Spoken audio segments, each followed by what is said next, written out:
హరి ఓం నమ శివాయ. శ్రీమాత్రే నమః. నైనా మీ అందరికి చెప్పేది నేను ఇప్పుడు ఒక విషయం నైనా, ఇది కూడా నాకు మా గురువుగారు చెప్పిన సూచన. ఇది కూడా ఏంటంటే, మనలో ఉండే పంచభూతాలు మనకి కోరిక, ఆశ, మనకి ఇవన్నీ కలిగిస్తాయి నైనా.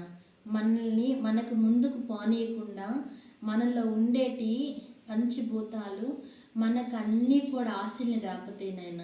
ఇది కూడా మనకి మా గురువుగారు చెప్పిన సందేశం నేను ప్రతి ఒక్కరికి చెప్తున్నాను నాయన. ఒక గురువుగారు హిమాలయాలలో ఆయన తపస్సులో కూర్చొని కొన్ని సంవత్సరాల నుంచి ధ్యానంలో నిమగ్నం అయిపోయింది నాయన. ధ్యానంలో నిమగ్నం అయిపోయి ఆయన ఎంతో శక్తివంతంగా ప్రబలంగా చేసుకుంటున్నాడు. కొన్ని సంవత్సరాల నుంచి సాధన చేస్తూ ఉన్నాడు. సాధన చేస్తుంటే అప్పుడు ఒకానొక సందర్భంలో ఆ గురువు గారికి ఆశ అనేది లేపింది నాయన. శరీరంలోనూ ఆశ, కోరిక అనేది 6 నెలలు ఆయన తపస్సుని భంగం చేసేసింది నాయన. ప్రతిరోజు ఆ భూతం ఏం కోరుతుందో తెలుసా నాయన? ఆయనకి నాకు పాయసం తినాలి, పాయసం తినాలి, పాయసం తినాలని ఆరాటం కలుగుతుంది నాయన ఆ గురువుగారికి. అప్పుడు ఆ గురువుగారు లేచిండు, ధ్యానంలో నుంచి లేచి ఒక గ్రామంలోకి వచ్చిండు. ఆ గ్రామంలోకి వచ్చేసరికి ఆ కాలాలలో ప్రతి దిక్కును కూడా రాజులు, రాజరికాలే ఉన్నాయి నాయన. ఆ గ్రామంలోకి వచ్చేసి ఒక కోట దగ్గరకు వచ్చిండు ఆ గురువుగారు. కోటకాడికి వచ్చిన తర్వాత రాణిగారు ఆడ కూర్చొని సన్యాసులు వస్తుంటే వాళ్ళకి అన్ని కైంకర్యాలు చేస్తారు కదా నాయన. అదేవిధంగా ఆ సన్యాసిని ఆహ్వానించి ఆసనం వేసి కూర్చోమని ఆయనకి పాదాలు కడిగి అన్ని పూజలు చేసింది మహానుభావుడు గురువు గారికి.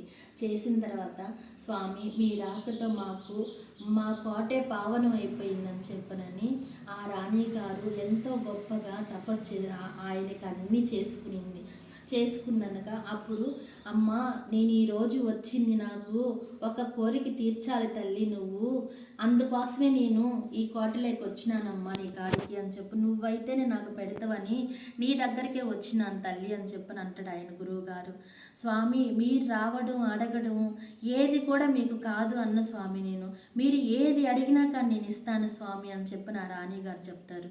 అప్పుడు చెప్పిన తర్వాత ఆ గురువుగారు, నాకు ఏమి వద్దు తల్లి, నాకు పాయసం కావాలి తల్లి, నాకు పాయసం చేసి వేడిగా పాయసం చేసి ఒక రూమ్లో పెట్టియమ్మ నాకు ఆ పాయసం, నేను పోయి స్వీకరిస్తాను తల్లి అని చెప్పనని ఆ రాణి గారిని అడిగిండు ఆ గురువుగారు. అడగతున్నాగానే అప్పుడు ఆ తల్లి పాయసాన్ని చేపించింది. అప్పటి కాలంలో బంగారు పాత్రలు కదా, ఆ బంగారు పాత్రలో 4 పాత్రలు కాసింది ఆమె. గురువుగారు ఎంత ప్రేమతో అడిగిండు నన్ను, ఒక్క పాత్ర కాదని చెప్పని 4 పాత్రల నిండా కాసి బాగా చేసి పాయసాన్ని అన్నీ చేసి ఆ రూమ్లో పెట్టించింది. రూమ్లో పెట్టించిన తర్వాత గురువుగారు పోయి ఆ జగ్గులతో తీసుకొని ఆ పాయసాన్ని ఆ జగ్గులతో కళ్ళల్లో, ముక్కల్లో, చెవుల్లో, నెత్తి మీద, శరీరం మీద, అన్నిటి మీద ఆయన పోసేసుకునిండు ఆ పాయసాన్ని పోసుకొని తిను తిను తిను తిను తాగు అని చెప్పనని ఆ భూతానికి శాంతిపరిచేటట్టు ఆయన శరీరాన్ని అంతా పోసుకొని బొబ్బలు వచ్చేటట్టు చేసుకునిండు శరీరం అంతా చేసుకొని అప్పుడు బయటకు వచ్చిండు. స్వామి రాణిగారు, స్వామి ఏంది స్వామి ఈ విధంగా పాయసం మీరు తాగుతానంటే చేయించినాను స్వామి, ఈ విధంగా చేసిండ్రు ఏంది స్వామి, మీరు ఎందుకు ఒళ్ళంతా పోసేసుకునిండ్రు, నేలపాలైపోయింది కదా స్వామి ఈ పాయసం అంతానంటే, అమ్మా నేను 6 మాసాల నుంచి నేను ఎంతో తపస్సులో ఎన్ని సంవత్సరాల నుంచో, కానీ ఈ భూతం నన్ను 6 మాసాల నుంచి తిను పాయసం తాగు పాయసం కావాలని నాలో ఆశ, కోరికని లేపిందమ్మా. అందుకని ఆ భూతం చల్లబడేదానికే నేను ఇదంతా పోసుకున్నానమ్మా నా శరీరానికి అంతాను, దాన్ని శాంతిపరిచినాను తల్లి.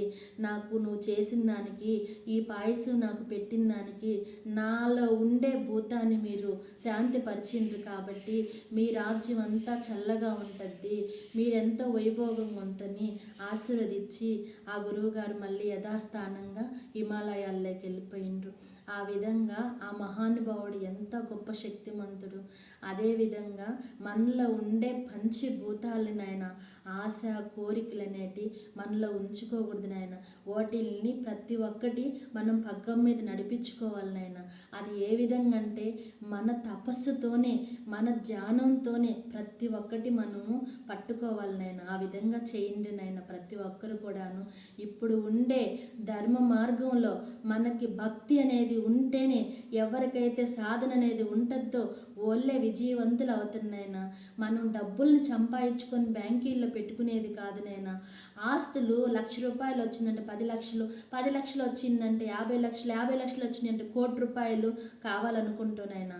అది కాదు నైనా. మన పుణ్యము మన పాపము బ్యాంకీలో పెట్టుకోవాలనైనా. మన ధ్యాన శక్తే, మన తపశక్తే, మన మంత్ర శక్తే మనం బ్యాంకీలో పెట్టుకోవాలైనా. అప్పుడే మనకు ఉన్నతమైన స్థాయికి మనం పోతానైనా. హరి ఓం నమః శివాయ.